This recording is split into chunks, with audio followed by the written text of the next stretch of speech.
হাবড়াতে Zudio open হয়েছে সেই 2025-এর September মাসে। আমি এতটাই অলস যে আমি জুডিও ভিজিট করলাম 2026-এর মার্চ মাসে এসে।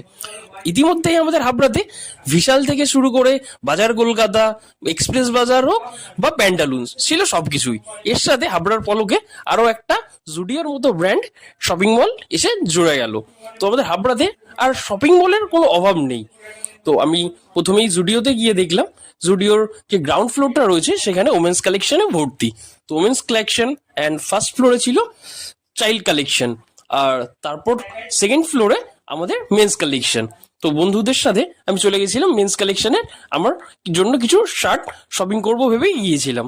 বাট জুডিওতে গিয়ে না আমাদের হাবড়ার যে স্টকগুলো ছিল সেগুলো আমার খুব একটা পছন্দ হচ্ছিল না। তো সেই জন্যই পুরো স্টোরটা ভালোভাবে ঘুরে দেখছিলাম।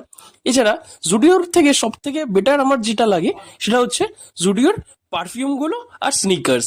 সেইগুলো আমি বরাবরই জুডিও থেকে ইউজ করি ম্যাক্সিমাম টাইম। তো একটা পারফিউম নিয়ে নিয়েছিলাম আর দেখছিলাম এদিকে টুকটাক যদি কোনো শার্ট পাওয়া যায়, বাট তেমন কোনো ভালো কিছু আমার চোখে পড়ছিল না। তো টুকটাক পুরো জুডিওটা ঘুরে দেখে আমি আমার যা কেনাকাটা ছিল সেটা কমপ্লিট করলাম। কমপ্লিট করে বাড়ির উদ্দেশ্যে রওনা দিলাম। মাঝপথে বন্ধু বান্ধবের সাথে প্ল্যান হলো, কেনাকাটা তো খুব একটা বেশি হলো না, চল এবার একটু পেট পূজা করা যাক। তো সেখান থেকেই চলে গেছিলাম আমরা একটা রেস্টুরেন্টে। সেখানে গিয়ে রেশমি কাবাব ট্রাই করলাম। তোমাদের সাথে দেখা হবে নেক্সট ব্লগ।